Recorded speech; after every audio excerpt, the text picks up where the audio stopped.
How to fix unknown path display iPhone. Hey everybody and welcome back to our channel. So let's get started without any further ado. So for that, first of all, go ahead and open up your settings application in your mobile device. Now once you are inside settings, scroll below and then tap on general. Now once you are inside general, simply tap on software updates. And if you find any updates here, simply download and install any updates. Now once you are done, head back to general, scroll below and then tap on transfer or reset iPhone. Now from here you'll find two options. Simply tap on reset and then tap on reset network settings.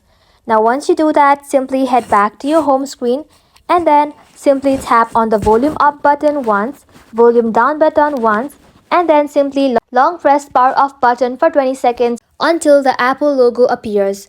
As soon as you do so, your problem will be fixed. And that is how you can do it, guys. Thank you all for watching the video till the very end and stay tuned until our next upload.